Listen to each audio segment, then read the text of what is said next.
All of these cards, each and every one, contains incidents that were duly reported to Columbus Police and also the Franklin County, Ohio Sheriff's Office.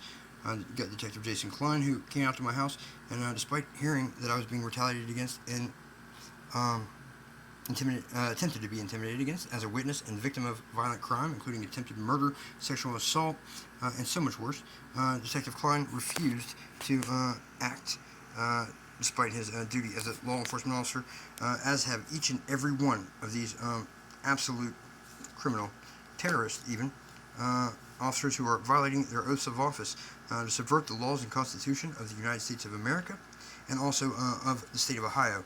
Ladies and gentlemen, this is a federal crime and unprecedented.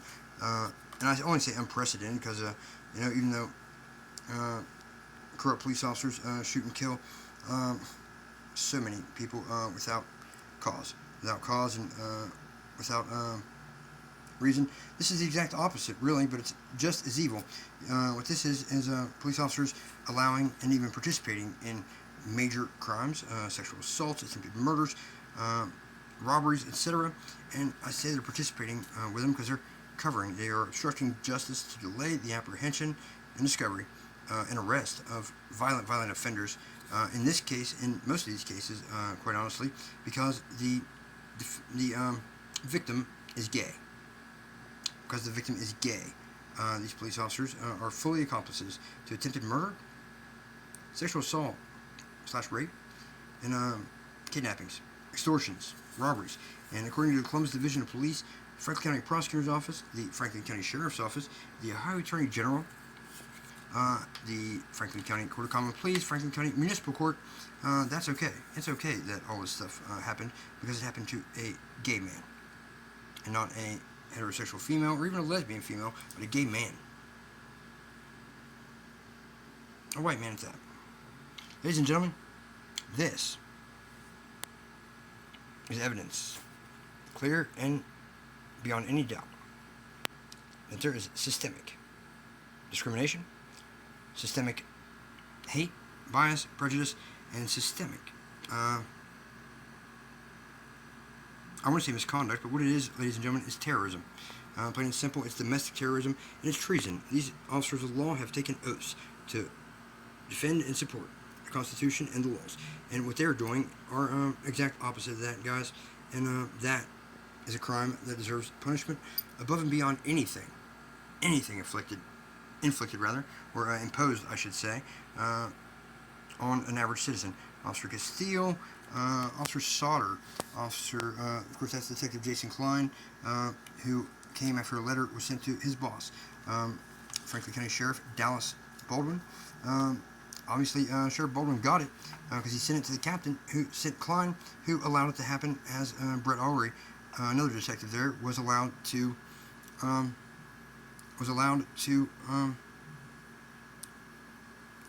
slander me because I'm an ordained minister and mock my faith, mock my title, mock my religious beliefs, also constitutional violations, as was an agent with the Ohio Adult Parole Authority. That agent came out to my house claiming that he'd received complaints from organizations we at A Strong City have been reporting on. Of course, the Constitution allows and provides protections for individuals individuals to freely speak, certainly on truthful matters of great public concern, as we do, but also for media organizations and freedom of the press. And Officer Cunningham is his name. Officer Cunningham came out and specifically told me I could not, and we recorded it, so he can't say he didn't.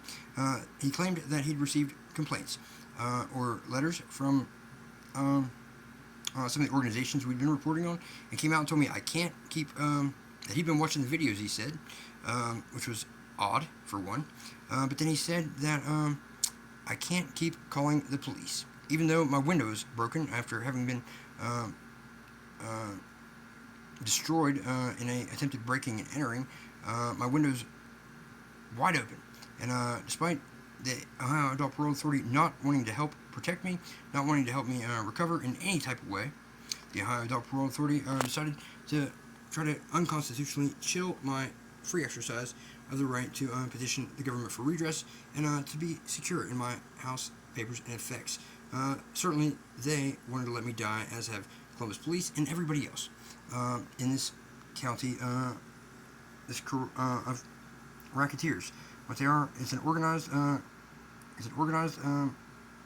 enterprise of public corruption, and I certainly,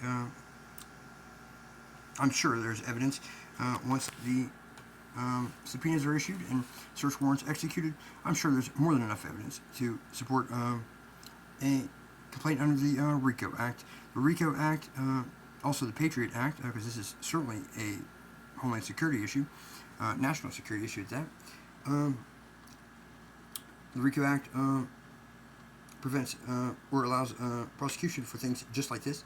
And I say things like this because these people have purely infiltrated the government of Columbus, Ohio, Franklin County, Ohio, and the state of Ohio, up to the echelons of the federal government.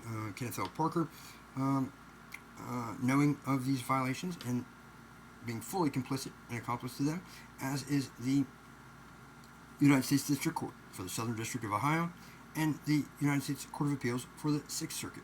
Ladies and gentlemen, there is a clear case of corruption tearing at the foundations of American government if it's allowed to go unchecked any longer, and it spans numerous branches of government, and it is certainly criminal and treason, plain and simple. It's September 2nd, 2024. 3:09 p.m. on the East Coast, and I have requested numerous times that the Office of Victims of Crime, which they're supposed to be well funded, but the Victims' Rights Ombudsman at the Department of Justice and elsewhere, FBI, numerous federal agencies have requested protection as a witness. I even faxed Chief Judge Algernon Marbley at the United States District Court for the Southern District of Ohio, requesting protection as a witness, victim, and in secrecy, they denied that. That is not okay, ladies and gentlemen. They're paid to protect people, and they're not doing that. That is fraud. That is certainly grant fraud, and it's theft in office, as well as a violation of the oath to support and defend the laws, which, as written, you can see here, the Constitution of Ohio, for example, as does the United States Code, clearly provides for rights for victims of crime, including protection from the accused and people acting in concert with them. Judge Lachelle Stroud, Karen Phipps, those are certainly people acting in concert, as are these police officers who've let it go on. The Ohio, and I'm just referring to the Ohio law by example, because federal law has has very similar provisions, and those offenses against justice and public administration are every one of them violated by hundreds of public officials corruptly and treasonously violating their oaths of office. 3:11 p.m.